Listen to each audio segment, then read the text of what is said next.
Marcus Chen floated through the corridor of the massive space station, his magnetic boots clicking against the metal floor.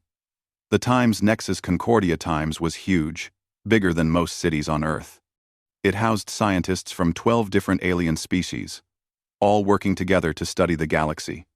Marcus was the only human on the station. He had been there for 6 months now, studying alien biology. Every day, he felt the weight of their stares and heard their whispers behind his back. "Look at the weak one," Dr. Kesval would say in his hissing voice. The Sorak scientist was 7 feet tall, covered in thick scales, and had claws that could cut through steel. Humans are so fragile. No natural weapons, no armor. How did they even survive on their planet? The other aliens would laugh. The Vexthai clicked their mandibles in what Marcus had learned was their version of laughter. These insect-like beings were fast and strong, with 4 arms and eyes that could see in complete darkness. They thought humans were a joke. Marcus kept working. He had to prove that humans belonged here.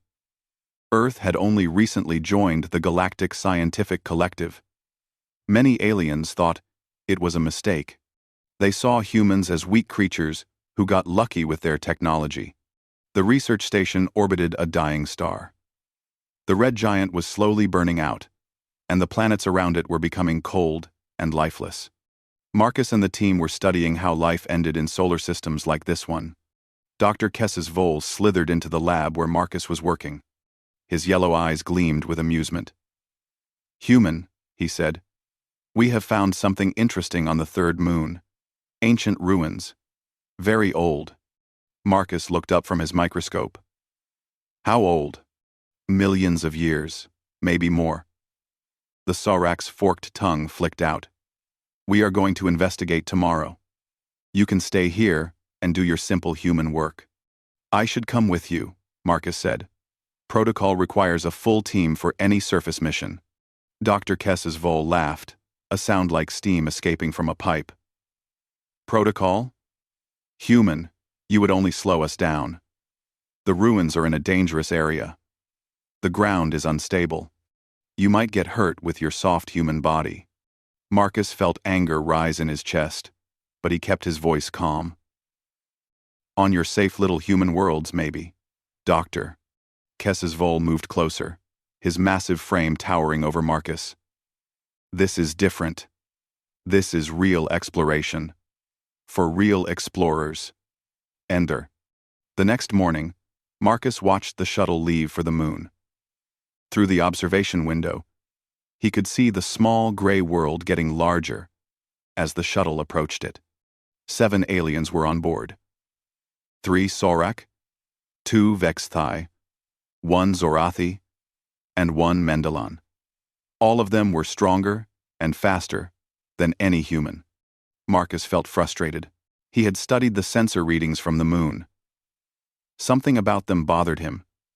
The energy signatures were strange, almost like they were being held back by something. He had wanted to run more tests before anyone went down there. But the aliens had ignored his concerns. They called it human fear and primitive caution. They said humans worried too much because they were prey animals, not predators. Hours passed. Marcus tried to focus on his work, but he kept looking at the communication console. The team should have checked in by now. Finally, a message came through. It was Dr. Kesses Vole's voice, but it sounded wrong. "Scared. Base station, we have found the ruins. They are incredible. Huge structures, clearly artificial. We are going inside to investigate." Marcus grabbed the communication device. "Wait. You should scan the area first. Check for any active systems. Or the signal cut off." Marcus stared at the dead console. He tried to call them back, but there was no answer. He ran to the sensor station and pointed it at the moon. The readings were the same as before. But now he noticed something else. The energy he had detected earlier was getting stronger. Something was waking up down there. Marcus ran through the station's corridors to find Commander Veltar, the station's Mendelin leader. The tall, blue-skinned alien was in his office, studying reports. "Commander, we need to send help to the surface team. I think they're in trouble." Commander Veltar looked up with his large, dark eyes. "But the energy readings are probably just leftover power from ancient machines." The commander waved a long-fingered hand. "Dr. Kesval and his team have explored dozens of ruins. They know what they are doing." Marcus tried to explain his concerns, but the commander was not interested in listening to human fears. In his mind, humans were anxious creatures who jumped at shadows. As Marcus left the office, he heard the commander talking to his assistant. "Humans," the Mendelin said, "always afraid of everything. It is wonder they ever left their planet." Marcus went back to the sensor station. The energy readings from the moon were still growing stronger. Whatever was down there, it was definitely active now. He tried calling the surface team again. Still no answer. Hours passed. Marcus stayed at the sensor station, watching and waiting. Other aliens walked by and made comments about the worried human and his primitive instincts. Then the sensors detected movement. Something was coming up from underground. Something big. Marcus ran to get Commander Veltar again. But before he could reach the office, the communication console came alive with screaming. It was Dr. Kesval's voice, but it was filled with pure terror. "Help us! Something is hunting us. We woke something up. It killed Zetak. Oh gods! It killed him. We can't stop it. We can't." The screaming stopped. Marcus stood frozen in the corridor. Around him, other aliens had stopped to listen. For the first time since he had arrived on the station, they were not looking at him with amusement. They were looking at him with fear. The emergency alarm echoed through the station. Red lights flashed in the corridors as aliens ran to their posts. Marcus was in the command center, standing behind Commander Veltar as they tried to contact the surface team. "Team 7, please respond," the commander said into his communication device. His voice was steady, but Marcus could see his hands shaking. Static filled the speakers. Then, very quietly, they heard breathing. Heavy, frightened breathing. This is Dr. Vex High Click," came a whispered voice. "We are hiding in the ruins. Something killed Dr. Kesval and Zetak. It came out of the walls like shadow. We cannot see it clearly." "What do you mean, like shadow?" Commander Veltar asked. "It moves through solid matter. Phases in and out. We tried to shoot it, but our weapons pass through it sometimes. Other times, it is solid, and our shots hit, but they do not hurt it." Marcus felt ice in his stomach. A creature that could change between solid and not solid was beyond anything in their databases. "It is playing with us, Doctor," Click continued. "It killed Zetak slowly. Made him scream. The others ran, but it followed them. I can hear them dying in the tunnels. One by one. Stay hidden," the commander ordered. "We are sending a rescue shuttle." "No." Dr. Click's voice became desperate. "Do not come here. It learns from each kill. Gets stronger. Smarter. It knows our technology now. Stay away." The communication went dead. Commander Veltar turned to his officers. "Prepare the battle shuttle.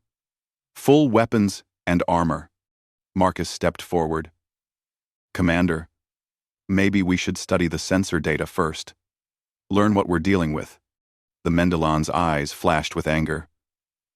"Human, this is no time for your slow thinking. Our people are dying." 2 hours later, the battle shuttle launched. It carried 12 heavily armed soldiers from different species. Marcus watched it disappear toward the moon, feeling sick with worry. The shuttle reached the surface and landed near the ruins. For 30 minutes, there was regular communication. The soldiers reported finding bodies, but no survivors and no creature. Then the screaming started again. This time, Marcus could hear everything. The creature had learned from its first victims. It knew their weapons now. their tactics. It moved through their formation like smoke, appearing behind soldiers and disappearing before they could react. "It is in my mind," one soldier screamed. "I can feel it looking at my thoughts." The creature was not just hunting their bodies, it was hunting their minds, feeding on their fear. One by one, the soldiers fell silent. Commander Veltar stared at the communication console with wide eyes. Around him, the other aliens were backing away, whispering to each other in their own languages. Marcus recognized the look on their faces. It was the same look deer had when they smelled a wolf. These advanced civilizations, these proud warrior species, were experiencing something their evolution had not prepared them for. They were being hunted by something better at hunting than they were. "It is coming," came a new voice from the communication device. Weak, barely a whisper. "The thing is coming to the shuttle. I can see it moving in the shadows, like liquid darkness with too many teeth." The voice stopped. Minutes passed in silence. Then, new sounds came through the speakers.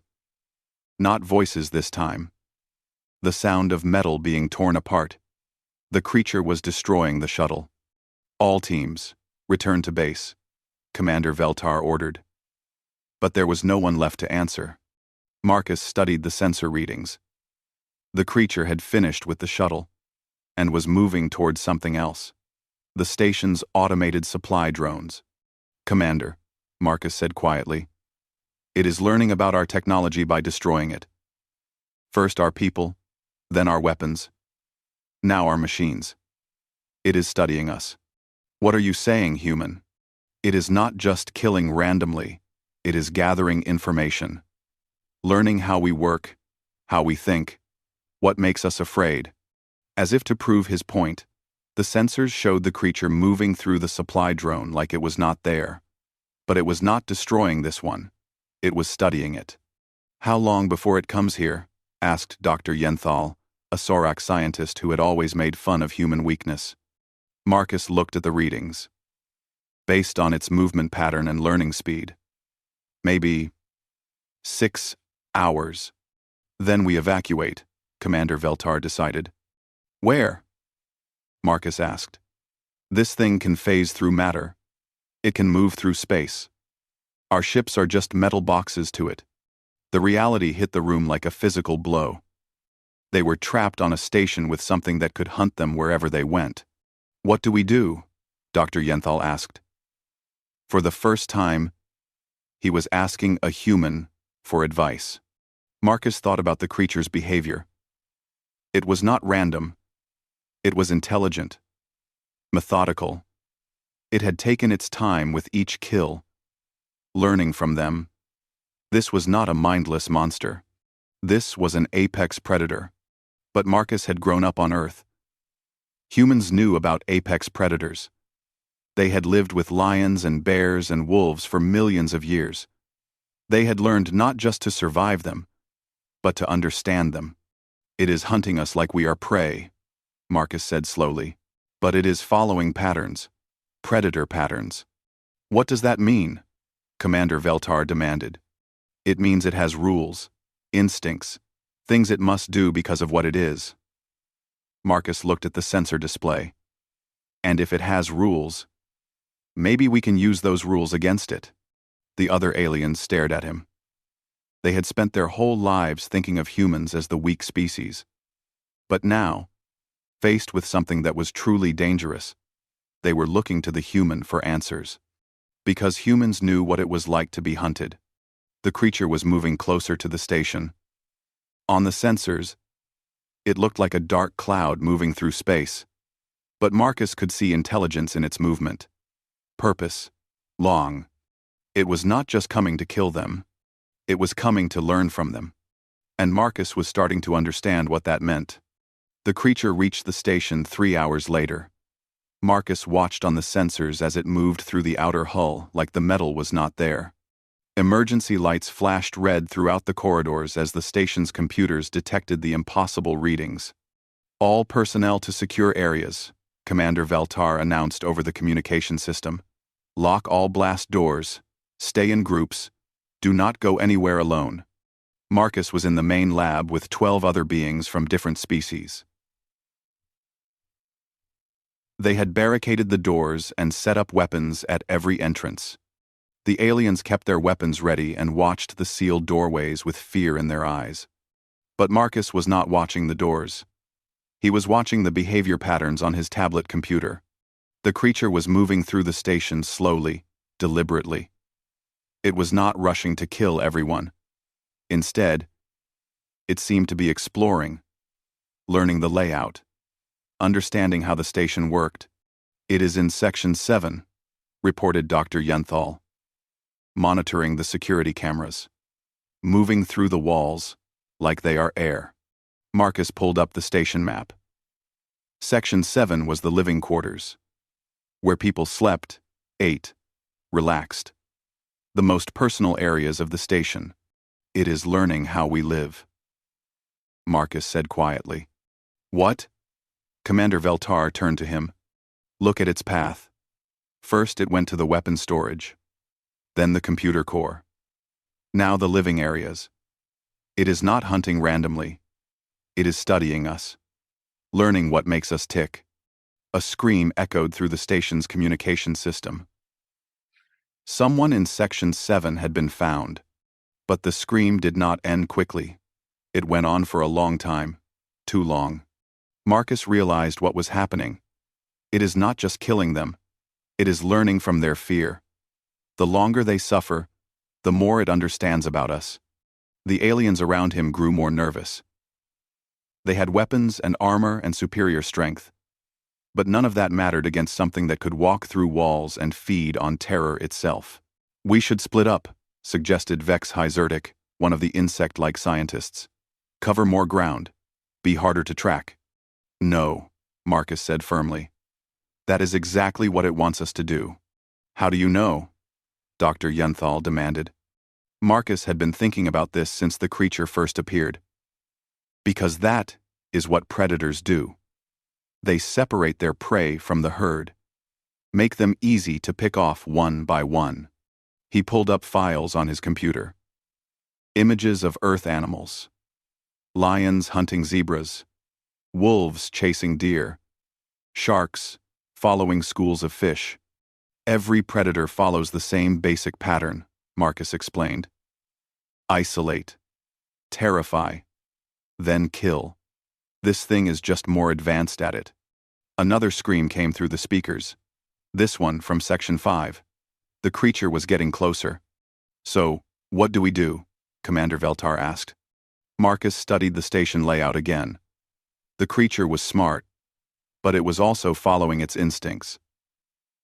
"We do not run, we do not hide, we do not split up." Marcus looked around at the terrified faces surrounding him. "We hunt it back." The aliens stared at him in shock. Dr. Yenthal laughed, but it was a nervous sound.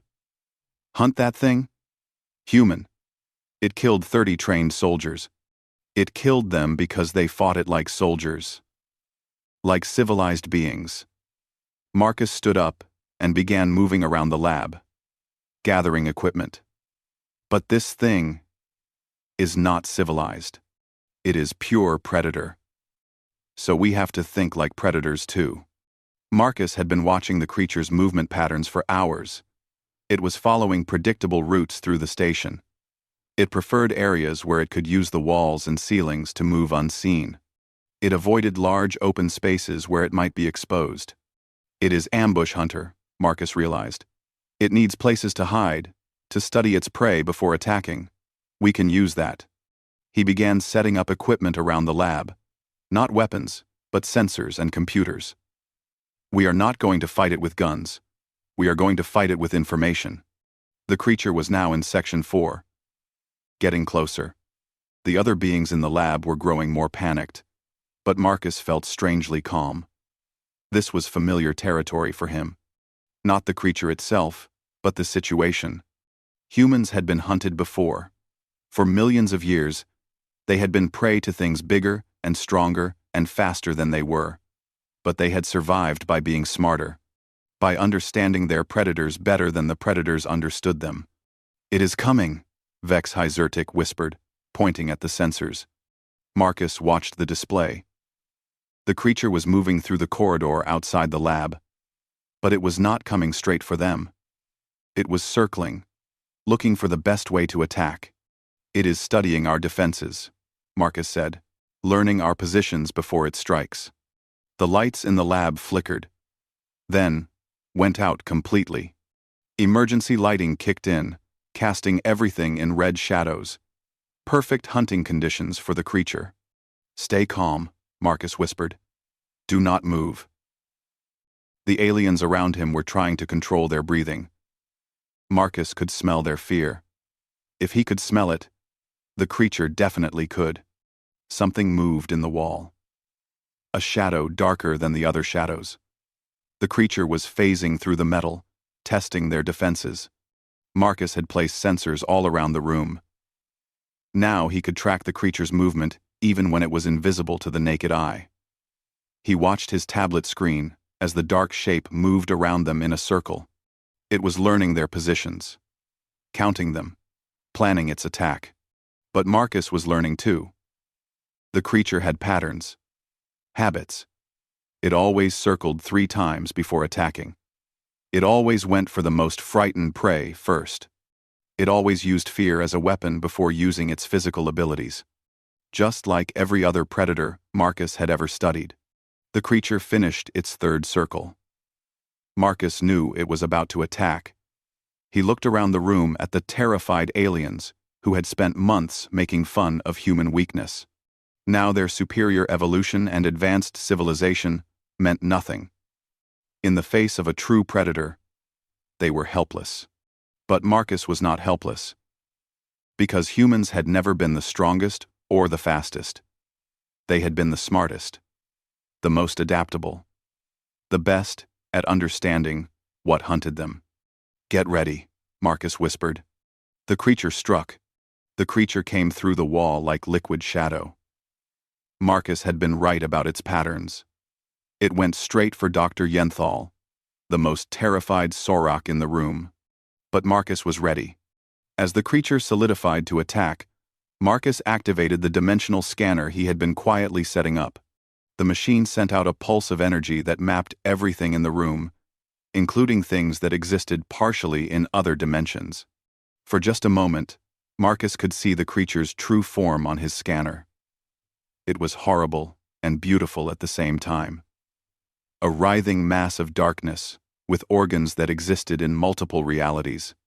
No wonder their weapons could not hurt it properly. But more importantly, Marcus could see where it was most solid, most vulnerable. "Now!" Marcus shouted. He fired a concentrated burst from the station's experimental plasma cutter. Not at where the creature appeared to be, but at where his scanner showed it was most dense. The creature shrieked. The sound was like metal being torn apart, mixed with the screams of dying animals.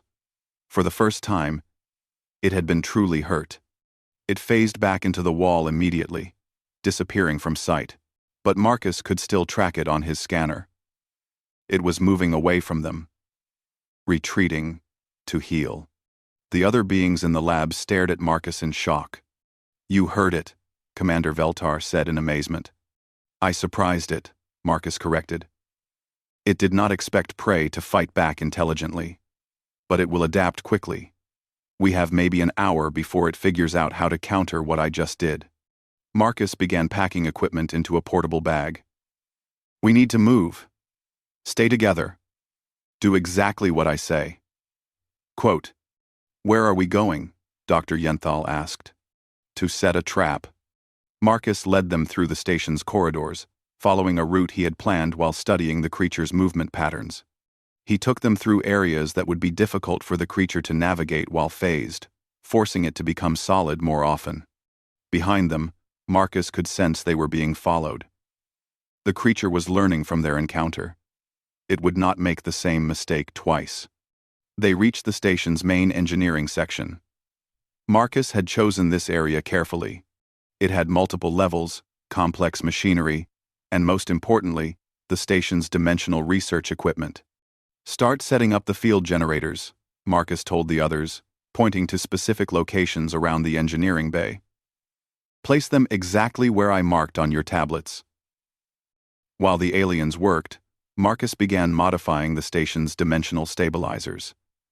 These machines normally kept the station anchored in normal space, but Marcus was changing their frequency, tuning them to match what he had learned about the creature's dimensional signature. "What are you doing?" Commander Veltar asked. "The creature exists in multiple dimensions at once," Marcus explained as he worked. "That is how it can phase through matter. But it has to anchor itself in our dimension to interact with us. To kill us." Marcus pointed to his scanner readings. "When it becomes solid to attack, it is most vulnerable. But the transition takes time. Maybe 2 seconds. If we can predict exactly when and where it will solidify, we can hit it during the transition," Dr. Yenthal finished. "Better than that," Marcus said. "We can trap it in our dimension. Force it to stay solid." The creature was getting closer. Marcus could track its approach on his sensors. It was moving more carefully now, having learned to respect their ability to hurt it. But it was still coming. "Places, everyone," Marcus ordered. The aliens took positions around the engineering bay, dimensional field generators ready. Marcus stood in the center, apparently exposed and vulnerable. Perfect bait for a predator. The creature entered the engineering section. Marcus watched it circle them on his scanner, looking for weaknesses in their defense. It was being much more cautious now. Marcus had counted on this. Predators that learned from their mistakes were also predictable. They would avoid anything that had hurt them before and look for new approaches. The creature was circling wider now, looking for a way to attack from an unexpected angle. This gave Marcus time to fine-tune his equipment. Minutes passed. The creature was taking its time, studying their setup, too intelligent to rush into another trap. But Marcus had anticipated this too. He began to slowly move toward one of the exits, as if trying to escape. The other aliens followed his lead, pretending to retreat. This triggered the creature's chase instincts. It could not resist pursuing fleeing prey. Marcus watched his scanner as the creature moved to intercept them. It was coming in fast now, abandoning caution for the chance of an easy kill. Just as Marcus had hoped, the creature phased through the wall directly in front of Marcus, beginning to solidify for its attack. But Marcus had calculated the exact spot where it would appear. "Now!" he shouted.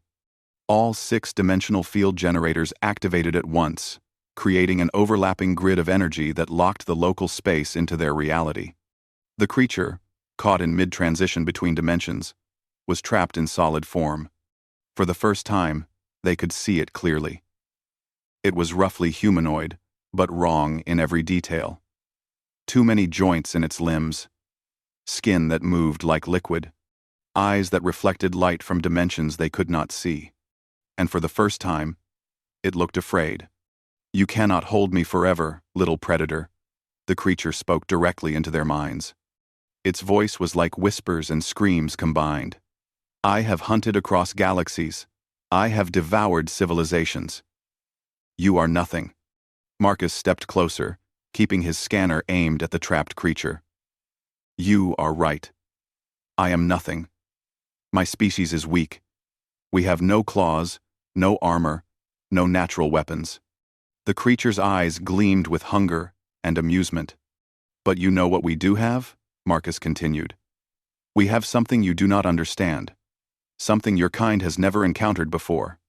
"And what is that?" Marcus smiled. It was not a nice smile. It was the smile of a hunter who had cornered his prey. "We are the species that turned the things that hunted us into our pets. We looked at wolves and said, 'These will serve us.' We looked at wild horses and made them carry us. We took creatures that could kill us and made them love us instead." The creature's expression changed. For the first time, it looked uncertain. "You hunt by instinct," Marcus said. "We hunt by choice. You kill because you must. We kill because we decide to. And right now, I have decided that you are too dangerous to exist in this reality." Marcus began adjusting the dimensional field generators. Instead of just trapping the creature in their dimension, he was preparing to push it out entirely. Where? Where are you sending me? The creature asked, and for the first time its mental voice sounded truly afraid. Somewhere where you will be the prey instead of the predator, Marcus replied. The creature began to struggle against the dimensional field, but it was too late. Marcus had studied its nature too well, learned its weaknesses too completely. The trap was closing. The dimensional field generators hummed with increasing power as Marcus adjusted their frequency. The creature trapped inside the energy cage began to writhe and change shape, trying desperately to find a form that could escape. You cannot do this, it whispered into their minds. I am eternal. I have existed since before your species crawled out of their caves. Maybe, Marcus said, not taking his eyes off his scanner readings. But you made one big mistake. The creature's many eyes focused on him. What mistake? You assumed that being old made you wise. That being powerful made you smart. Marcus continued, modifying the dimensional field. But you are just another predator. And humans have been dealing with predators for a very long time. Around them, the other aliens watched in amazement as the human worked. Commander Veltar stepped closer to Marcus. What exactly are you doing to it? Marcus pointed to his scanner display. This creature exists in multiple dimensions at once. That is its strength, but also its weakness.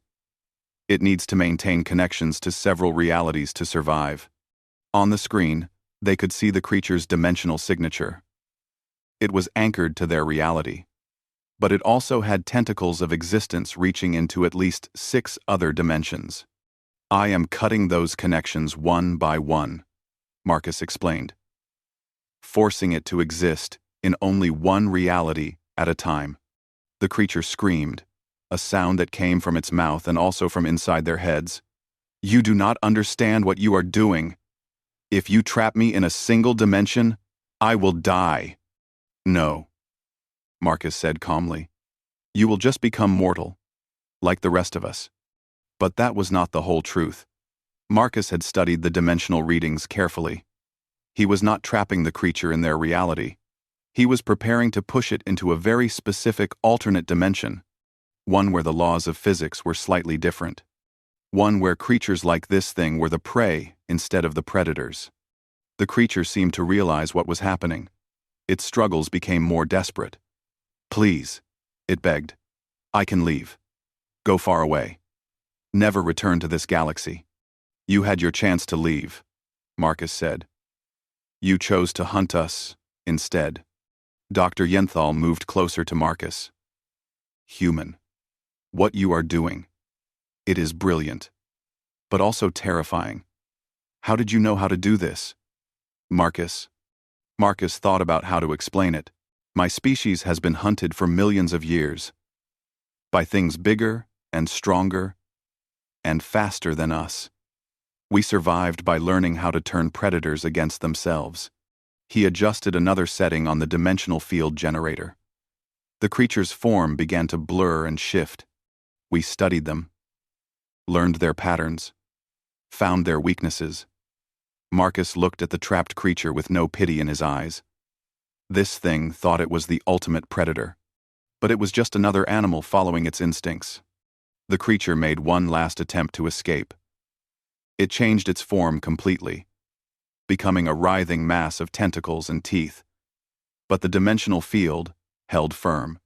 You want to know the real difference between humans and other species? Marcus asked the aliens around him. You evolved to be better than your predators. Stronger, faster, smarter. But humans evolved to become worse than our predators. Commander Veltar did not understand. Worse? More ruthless. More patient. More willing to do whatever it takes to survive. Marcus checked his scanner one more time. This creature kills because it is hungry. Humans kill because we choose to. That is what makes us dangerous. The dimensional field reached critical power. Marcus could see on his scanner that the creature was about to be pushed out of their reality entirely. Any last words? Marcus asked.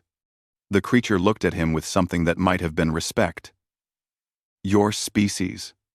What are you called? 1. Human. I will remember that name. In the dimension where you are sending me, I will tell the things that hunt me about the humans. The species that hunts the hunters. Marcus nodded. Good. Maybe they will think twice before they come here. He activated the final sequence. The dimensional field collapsed inward, with a sound like reality tearing. The creature was pulled into a swirling vortex of energy and light. For a moment, Marcus could see through the dimensional rift into the alternate reality where he was sending it. It was a place of endless darkness, filled with things that fed on creatures like the one they had just captured. The creature would survive there, but it would spend eternity being hunted instead of hunting. The rift closed with a thunderclap that shook the entire station. Silence filled the engineering bay. The aliens stared at Marcus with expressions of shock and amazement. Commander Veltar was the first to speak. It is over. Marcus checked his scanner one more time. No trace of the creature remained in their dimension. It is over. Trace Pline. Dr. Yenthal approached Marcus slowly. Human. Marcus, I owe you an apology. We all do. We thought your species was weak. We are weak, Marcus said simply. Physically, we cannot compete with any of you. But we learned a long time ago that being strong is not the same as being dangerous. He began powering down the dimensional equipment. A wolf is stronger than a human. But humans decided wolves would make good pets. A horse is faster than a human. But humans decided horses would carry them around. Humans look at things that could kill them and ask, how can I make this serve me instead? Commander Veltar helped Marcus pack up the equipment. Is that what you did with the creature? Made it serve you? No, Marcus said. The creature was too dangerous to control. So I sent it somewhere it could not hurt anyone. Sometimes, the best way to deal with a predator is to make it someone else's prey. Later, as they cleaned up the station and counted their losses, the aliens talked among themselves about what they had witnessed. 37 beings had died to the creature, including some of the strongest warriors in the galaxy, but one human had defeated it using nothing but intelligence and patience. Perhaps, Commander Veltar said to Marcus as they stood in the observation lounge looking out at the stars, we have been thinking about strength in the wrong way. Marcus nodded. Every species in the galaxy became civilized by overcoming their predators. But humans became civilized by becoming the ultimate predator. We are not stronger than the things that hunt us. We are more frightening than they are. He looked out at the vast darkness of space, knowing that there were other things out there. Other creatures that might threaten the peaceful species of the galaxy. And if they came, they would learn the same lesson as the creature that had hunted them. They would learn why the galaxy's weakest species was also its most dangerous. Because humans did not just survive their predators. They turned them into pets, tools, or cautionary tales. And sometimes, when necessary, they sent them somewhere they could never hurt anyone again. The dying star outside cast red light through the observation window, and Marcus smiled. It was not a nice smile. It was the smile of a species that had looked at the monsters in the dark and decided to become worse monsters in return.